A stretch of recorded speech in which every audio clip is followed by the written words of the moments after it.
Olá pessoal, bem-vindos de volta ao Whispers and Secrets of a Simple Life. Eu sou a Alexandra Cardoso e esta vai ser uma pequenina opinião sobre dois livrinhos que são uma duologia. Não é Amor, da Ali Hazelwood.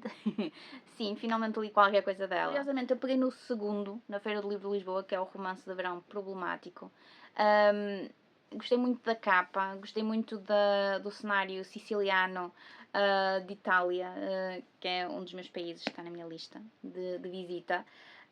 E eu, durante o verão, tenho sempre aquela coisa de pegar num romance e lê-lo.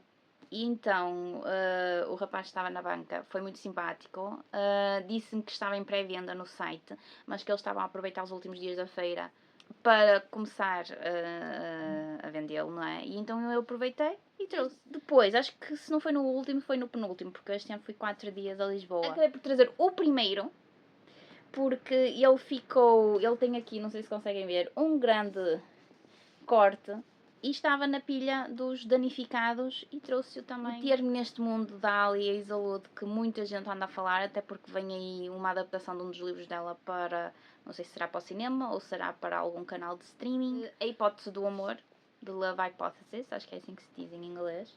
O primeiro segue a Rue e o Eli com personagens bastante carismáticas e personalidades bastante vincadas. Uma viagem pelas emoções, pelas relações que se fazem ao longo da vida, um bocadinho também pela ciência corporativa. A Rue é uma personagem feminina bastante inteligente, mas que emocionalmente se sente presa a certas coisas e aos maus relacionamentos que teve até aquele momento. O Eli pertence a uma empresa que, daquilo que eu entendi, gere outras empresas, então está, juntamente com os seus sócios, a Minami e o Connor, a tentar tomar conta da empresa onde a Rue trabalha. E que de alguma forma se quer vingar do que lhe aconteceu na faculdade, mas isso eu não vou entrar em spoilers. Mas é bastante interessante, principalmente sabendo como é um bocadinho os dramas das faculdades, das empresas nas faculdades e toda uma série de coisas, e quando há contratos que se assinam e depois há as cláusulas todas que, se não lermos todos tintim por tintim, ficamos sem o que é suposto ser as nossas ideias. Ao encontrar Rue, há ali uma coisa que muda. A Rue e o Eli têm personalidades diferentes, mas que se complementam. O Eli, aliás, tem uma coisa que a Rue não tem, apesar dela ter um irmão. Mas o Eli tem uma irmã bem mais nova que ele e que ele, de alguma forma, tem poder de parentalidade, não sei assim que se diz, sobre ela, e portanto há ali mais uma relação um bocadinho diferente do habitual nestas histórias. Quem já me segue há algum tempo sabe que eu sou mega fã da Nora Roberts e está a ser muito bom, e para mim não há melhor autora de romances do que a Nora Roberts, mas foi muito bom ler. Já a Emily Henry me surpreendeu bastante, e agora a Ali Hazelwood está-me a surpreender também. E estou a gostar muito de entrar nestas escritas um bocadinho mais modernas. Os livros de Nora Roberts que eu tenho na minha estante, que estão ali, são tudo pré-2000, apesar de já serem romances assim steamy, dramáticos, que têm a sua própria história. Alguns metem outro tipo de enredos, que não só apenas ir para uma cidade pequena e conhecer o amor da sua vida. Acho que são romances bastante básicos. A Ali Hazelwood e a Emily Henry têm-me surpreendido bastante e têm-me feito ler muito mais outro tipo de romances, mais recentes, mais modernos. Continuando, o Eli e a Rue, a história deles mostra que há amizades muito importantes. Há amizades que às vezes é preciso testá-las para ver se realmente são amizades verdadeiras, sinceras, honestas, e que há amizades que realmente se tornam mais família do que a nossa própria família. Tem elementos bastante cómicos, tem elementos bastante steamy, bastante sexy, tem momentos bastante dramáticos de alguma forma e que nos fazem pensar como é que nós próprios reagiríamos numa situação similar. Mas que realmente não é amor, é um romance que acaba por ser muito fofo. Eu sei que a Ali Hazel pega muito nas ciências para contar uma história perfeitamente normal, que acontece em qualquer outro género de trabalho. Mostra que às vezes as pessoas mais inteligentes, às vezes não são as mais inteligentes a nível emocional, e eu acho isso muito bom, de ver este tipo de personalidades às vezes, porque dá um twist uma reviravolta interessante à história. É uma narrativa bastante rápida, eu já nem sei em quanto tempo é que eu li, mas acho que eu li 3, 4 dias no máximo. Já romance de verão problemático, começa com a base do Eli e da Rue, o casamento deles, com a paisagem siciliana da Itália, que é só em pleno verão, por isso mesmo, romance de verão problemático.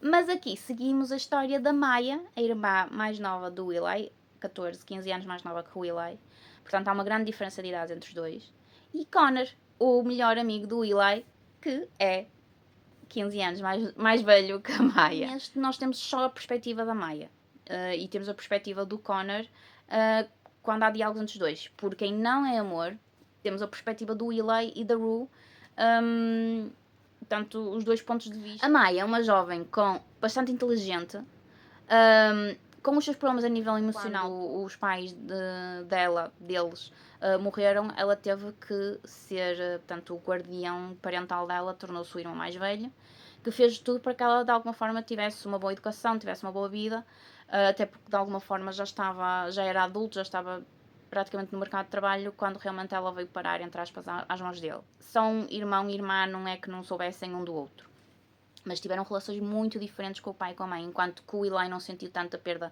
do pai e da mãe porque já estava fora de casa, porque não estava bem com eles, a Maya sentiu essa perda. Então teve ali anos de rebeldia, que fizeram com que o próprio Eli pudesse duvidar das suas capacidades de irmão mais velho, não é como pai, obviamente, mas como irmão mais velho, e como se estou a fazer bem certas coisas, decidir coisas por ela e essas coisas todas.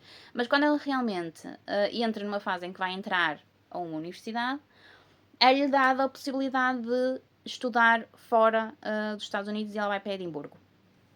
Ótimo, Escócia. E ela vive um romance que de repente acaba porque o namorado traiu-a com a colega de quarto dela, e ela quer o conforto do irmão. Só que quem atende é o Connor, e quem a ajuda nesse momento é o Connor. Então há toda uma relação, entre aspas, secreta, que o Eli não sabe que o Connor e a Maya têm, nunca a nível emocional ou sexual, apesar de terem ali uns momentos, mas eles não têm uma relação namorado-namorada, mas têm uma relação platónica, digamos assim, durante 1 ano, quase 2. Só que de repente o Connor, quando ela volta de Edimburgo para o Texas, para Austin ou só Austin? Não, Austin, só que é a Universidade de Texas. Ela vem para a Universidade de Texas estudar, portanto ela sai de Edimburgo. E eles continuam amigos, dão-se ao nível de telefonemas e mensagens. De repente o Connor diz que conheceu alguém e que já não pode ser amigo dela da maneira como tem sido até agora. Pronto, há toda uma série de coisas que seria spoiler e não vou falar sobre elas. E a Maya desliga-lhe o telefone na cara. Rapariga bastante inteligente, de ideias muito vincadas, e acha que toda a gente pode ser amiga, não é preciso que haja uma relação amorosa entre um homem e uma mulher. Homem e mulher podem ser amigos, ok? Mas depois há toda aquela questão do Connor, que ele é bem mais velho, é bem mais experiente, é rico, portanto há toda uma posição de poder que ele acha que pode haver, ou que as outras pessoas possam achar que há entre os dois, e que ele se está a aproveitar dela. E depois também ao contrário, ela se está a aproveitar dele. Então há toda uma série de piadas entre os dois por causa da idade, por causa das diferenças, porque para todos os efeitos são idades bastante díspares, não são só simplesmente 5, 7 anos, são 15 anos de diferença entre os dois, são quase 2 gerações diferentes, não é? Porque a partir dos 15 anos, até mais cedo, o pessoal já pode ser pai. Mas pronto, há toda uma série de questão em termos disso, da diferença de idade. Entra muito pelo tema da psicologia. Mas o Connor também é um homem com ideias muito vincadas, inteligente a nível financeiro, porque ele não é propriamente cientista. O Eli e a Minami é que são cientistas. Ou estavam a estudar para tal. Eu acho que o Connor, agora estou a tentar lembrar deste, se ele também estava no mesmo curso que eles os dois.